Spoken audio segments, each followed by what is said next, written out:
है हमारे भरोसे, वो रस्सी हमारी दृढ़ता की। जब हमारे विश्वास की रस्सी मजबूत हो, और विश्वास की रस्सी मजबूत हो और भरोसा अगर पक्का हो, तो ये निश्चित है कि विश्वास की रस्सी के बल पर परमात्मा की प्राप्ति हो जाती है और हमारा जीवन का आपभूत कल्याण हो जाता है। एक बात अपने अंदर उतार कर रखना कि अपनी जिंदगी में अपने कर्म को प्रधान मानिए।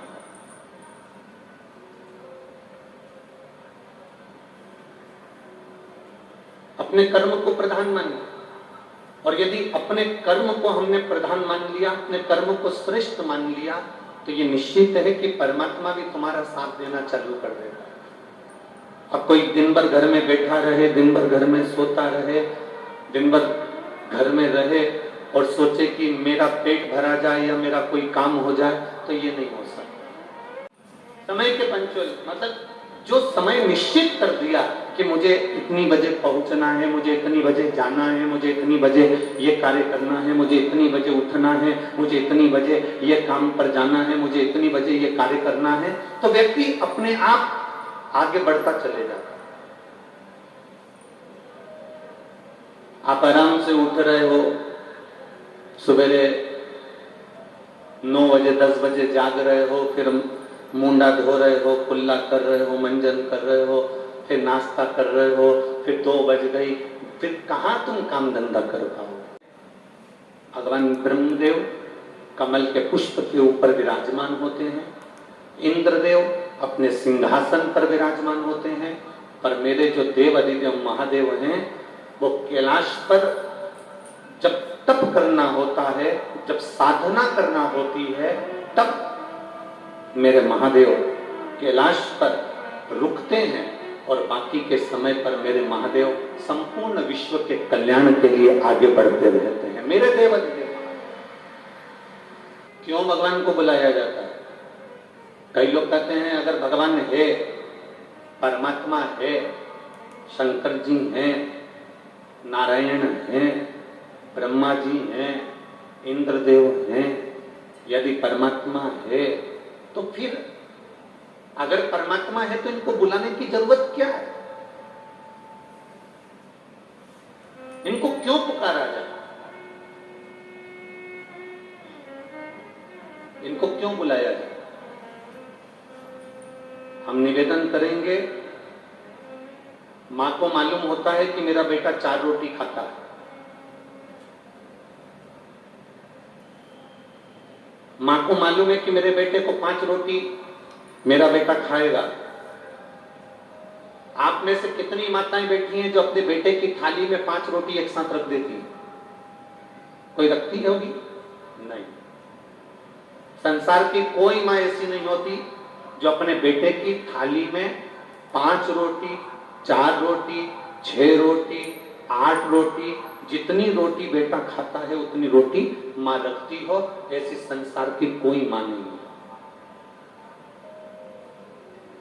मां क्या करती है? बेटे की थाली में 2 रोटी रखती है। अब मां को मालूम है कि इसको 8 रोटी लगेगी, मां को मालूम है कि इसको 9 रोटी लगेगी, मां को मालूम है इसको 6 रोटी लगेगी, तो मां ने 6 रोटी नहीं रखी। मां को मालूम है अगर ये 2 रोटी खाता है तो मां 1 रोटी रखेगी, 4 रोटी खाता है तो 2 रोटी रखेगी, 8 रोटी खाता है तो फिर मां 4 रोटी रख देगी, पर मां पूरी रोटी नहीं रखती। क्यों नहीं रखती? क्योंकि मां को अच्छा लगता है कि बेटा आवाज लगाकर बोले, मम्मी, मां सब्जी अच्छी बनी है, जल्दी से 1 रोटी और ला दे। मां को अच्छा लगता है कि बेटा पुकारे। अगर भगवान है तो उनको पुकारने की क्या जरूरत है? भगवान है तो उनको बुलाने की क्या जरूरत है? भगवान है तो उनको क्यों पुकारा जाए? हम कहते हैं मां अपने बच्चे की वाणी सुनने के लिए तैयार रहती है, उसी तरह मेरा भोले बाबा आपकी वाणी सुनने के लिए तैयार रहता है कि ये पुकारे। एक बीमारी और दूसरा भिखारी, इन दोनों को कोई नहीं बुलाता तो भी ये चल कर आता है। बिना बुलाए केवल दो आते हैं, भगवान को बुलाना पड़ेगा। क्या भगवान को आवाज लगाना पड़ेगी? हाँ,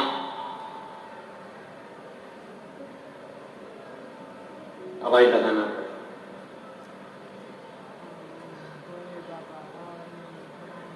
क्या भगवान को आवाज देकर प्रार्थना कर कर आमंत्रित करना पड़ेगा? हाँ, बुलाना पड़ेगा।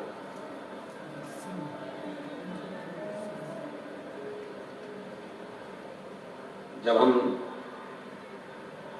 किसी को नाम लेकर बुलाते हैं तो वह आता है कि नहीं आता? नहीं। और सुबह हो गई, मेरी पूजा की थाली धरी की धरी। कारण क्या था? क्यों नहीं आए? किस लिए नहीं आए? तो आपको परमात्मा से आप पूछो कि मैंने एक लोटा जल समर्पित करा, मैंने आपको पुकारा, मैंने आपकी विनती करी, मैंने आपका निवेदन करा, मैंने पशुपति व्रत करा, मैंने प्रदोष का व्रत करा, मैंने शिवरात्रि का व्रत करा, मैंने सावन के महीने के व्रत करे, पर आप मेरे सम्मुख में आते क्यों नहीं हो? कारण क्या है? मेरा दुख मिटाते क्यों नहीं हो? कारण क्या है?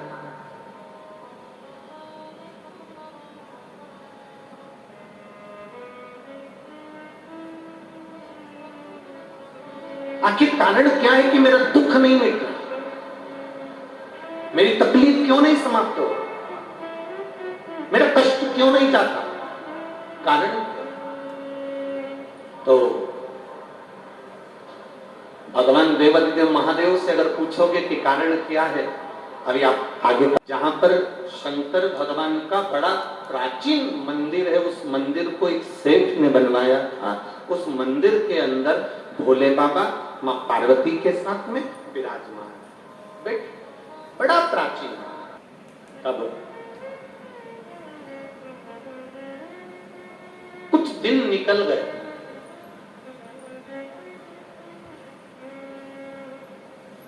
और दिन निकलने के बाद माता पार्वती जी ने 2-3 दिन जब निकले, बड़ा अच्छा लग रहा था, बड़ा सुंदर लग रहा था। किसी शिव मंदिर में, हम ये नहीं कहेंगे कि बहुत विशालतम शिव मंदिर में, तुम्हारी मर्जी पड़े, सारी दुनिया में घूम कर आ जाओ, और एक बार किसी शिवालय में, किसी शंकर जी के मंदिर में, जहां एकांत में देवादिदेव महादेव का कोई शिवालय हो, जहां देवादिदेव महादेव का कोई शिव मंदिर हो, एकांत में पूरी दुनिया घूम कर आना, और एक बार किसी शिवालय में जाकर 5 मिनट बैठ जाना।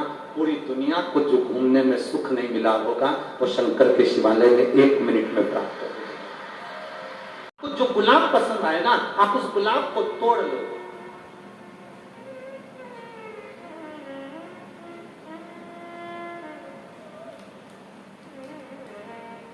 आपको जो फूल पसंद आया, आपने वो फूल तोड़ा।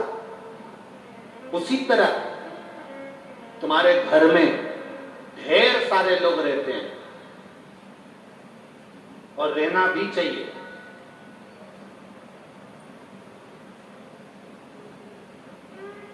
वो तो दुनिया के लोगों ने नारा ही गड़बड़ बना दिया कि हम दो, हमारे दो, और बाकी के जितने घर में रह रहे हैं सबको बाहर निकाल के फेंक दो। ये नारा ही गड़बड़ है। हमारे यहाँ की माताओं से सीखो, ये माताएं आज भी सीख रखती हैं पुरानी पुरानी। जब भी बर्तन लेने जाती थी, 6 थाली, 6 कटोरी, 6 चम्मच, बोलो जी जी सही है कि गलत है? कहा चंचूला, जिस नारी का गर्भ भी अगर शांत हो जाता है, गर्भ का जो जीव होता है उसकी मुक्ति नहीं होती, क्योंकि वो अधोगति में, कुंवारी अवस्था में मर गया होता है। इसलिए उसकी मुक्ति का एक साधन होता है, जब शिव महापुराण की कथा सुनकर कोई निकल कर जा रहा होता है। जितनी नारियां, जितने पुरुष उस शिव पुराण की कथा सुनने वाले का केवल मुख का दर्शन कर लेते हैं, तुम जीवों का कल्याण हो जाता है। इतनी शिव पुराण का तत्व का रहस्य है।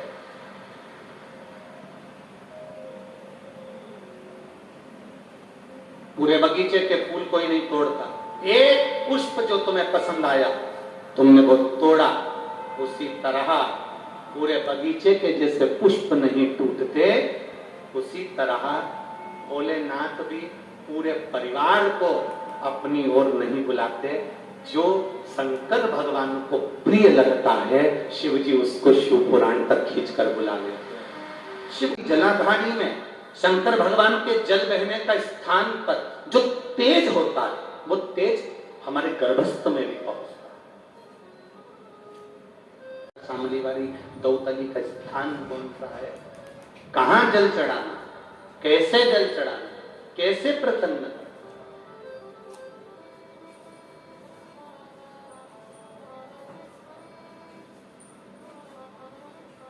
जमाई तुम्हारे यहां आया और तुमने उसको भोजन बनाकर खिलाया, उसको भोजन पसंद आया कि नहीं आया, किसको मालूम।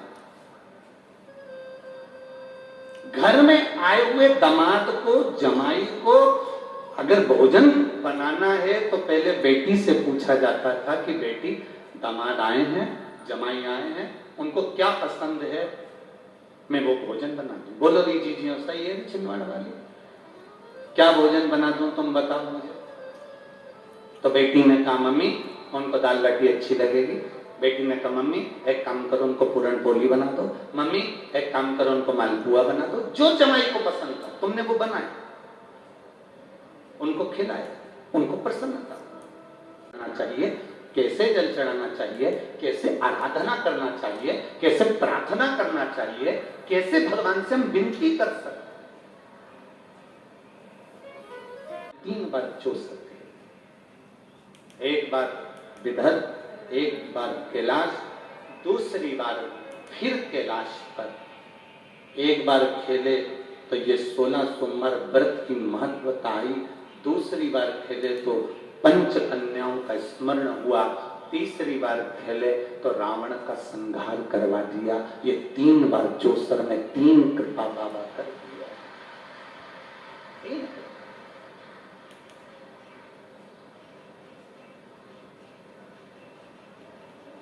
ये 3 करुणा है।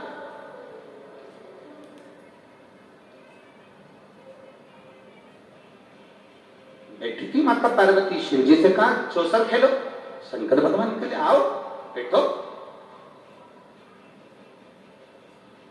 बैठी, चौसर प्रारंभ होने वाली थी, इतने में मंदिर के पुजारी जी आ गए। मंदिर के पुजारी, पंडित ब्राह्मण आए। एक अनायास भाव में पूछ लिया गया, एक अनायास भाव में पूछा गया, पंडित जी बताओ शंकर जी जीतेंगे कि मैं जीतूंगी। पार्वती जी ने पूछा शिव जीतेंगे कि मैं जीतूंगी, बताओ।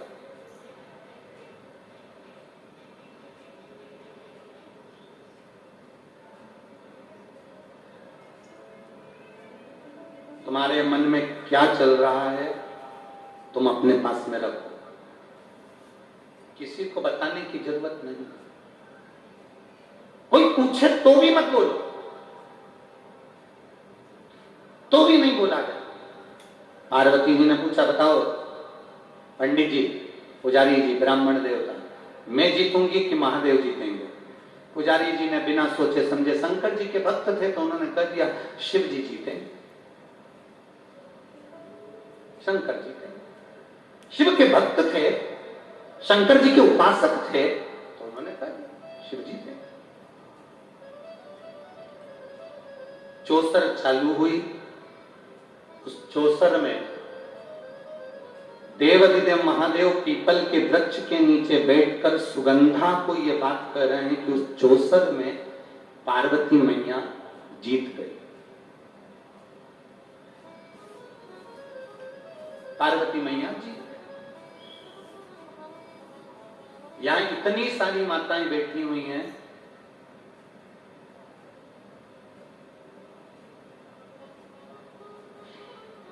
तुम्हारा पति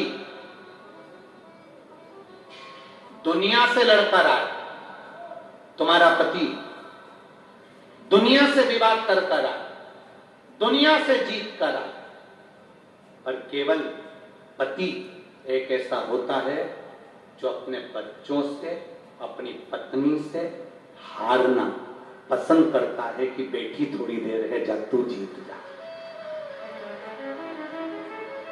पति अपने बच्चों से भी हारेगा, पति अपने बेटे से भी हारेगा, पति अपने बेटी से भी कहेगा तुम जीत, चलो काम खेलो। बच्चे खेलने बैठते हैं तो पति उनको, पिता उनको जिता देता है, पिता उनको विजय बना देता है, पिता उनको जिताने का कार्य करता है।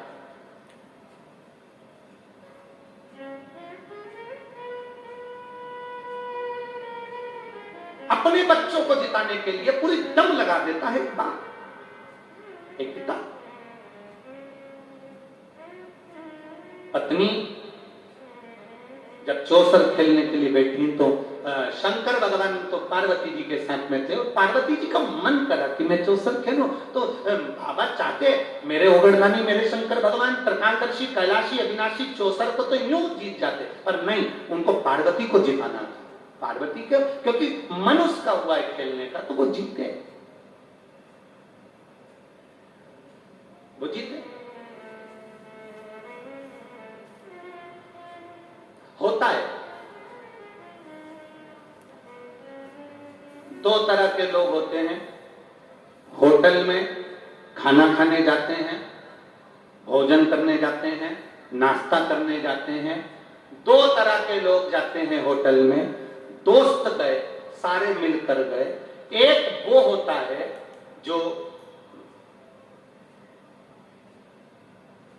नाश्ता करा, खाना खाया, पानी वानी की बोतल मोतल सब मंगवा के पी हुआ के और बाहर जाके खड़ा हो जाता है, क्योंकि उसको मालूम है अगर मैं अंदर रहूंगा तो बिल पैसा देना पड़ेगा। बाहर मैं अब भी आया, कहां जा, बस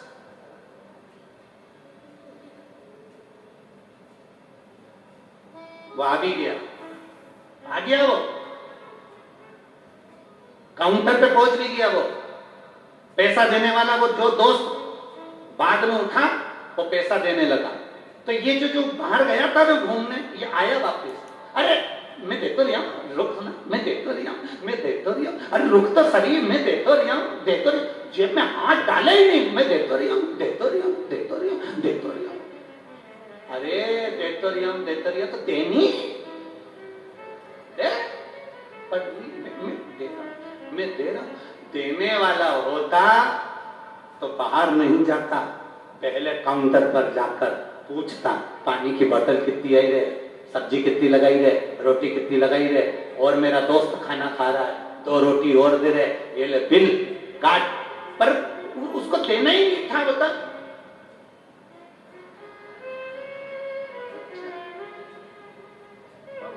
दांत कुरता आ भी गया, बड़ा हैंडसम बनबुना के ने पैंट शर्ट पहन के ने जोड़ता का भजन बहुत कर रहे हैं, बहुत जल चढ़ा रहे, बहुत पशुपति व्रत कर रहे, उसके बाद भी भगवान नहीं सुन रहा। और एक वो होता है जो शरीर लेकर नहीं, दिल लेकर महादेव के पास जाता है और कार्य हो जाता है, एक बार में हो गया, दे रहा।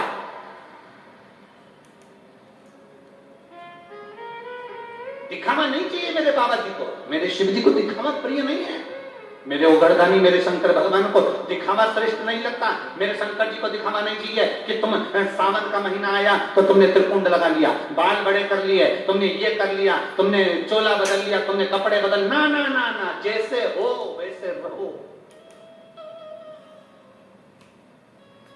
पार्वती मैया जीत गई, जीत तो गई, पर पंडित, पुजारी, ब्राह्मण देवता जब मंदिर में आए तो पार्वती जी आग बबूला हो गए, उनको क्रोध आ गया। क्रोध ये आया कि ब्राह्मण देव, पंडित जी, पुजारी जी, आपने तो कहा था कि शिव जी जीतेंगे, तुम झूठ बोल दिए, असत्य बोले हो, तुम असत्य बोले हो, तुम झूठ बोले हो।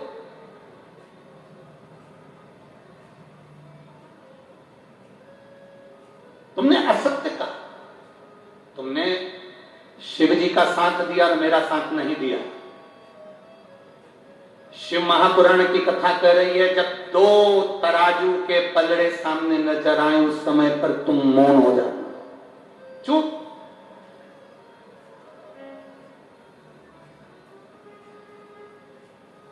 पर दुनिया के लोग बड़े विचित्र हैं। आज का व्यक्ति सूरजमुखी के फूल जैसा हो गया। किसके जैसा? बोलो बोलो, जम के बोलो जरा। सूरजमुखी के फूल जैसा आज का व्यक्ति हो गया। सूरजमुखी का फूल कैसा होता है? जहां सूरज की चमक होती है, फूल उस ओर मुड़ जाता है। दुनिया के व्यक्ति आज के समय में ऐसे ही हो गए, रहते थे किसके साथ हैं, मेहनत करे किसके साथ, और जैसे ही उनने कहीं चमक देखी और सूरजमुखी की तरह तुरंत बदल लेते हैं, तुरंत। शिव जी जीत जाएंगे और पार्वती जी हार जाएगी, ये तुमने कहा। पुजारी सुनो, ब्राह्मण देव सुनो, पंडित जी तुमने मेरे सम्मुख में असत्य कहा। पंडित जी ने कहा, ब्राह्मण देवता पुजारी जी बोले, मां हमको नहीं मालूम कि क्या सत्य और क्या सत्य है। आपने पूछा, हमारा जो दिल करा हमने बोल दिया। देव अधिदेव महादेव क्यों हारे, ये तो शंकर जी के ऊपर है। उन्होंने पार्वती मैया आपको विजयता प्रदान कराई है, उसका कारण वही जान सकते हैं कि शिव जी क्यों हारे, किस लिए। कोढ़ का रोग होगा, तुम कोढ़ी हो जाओ।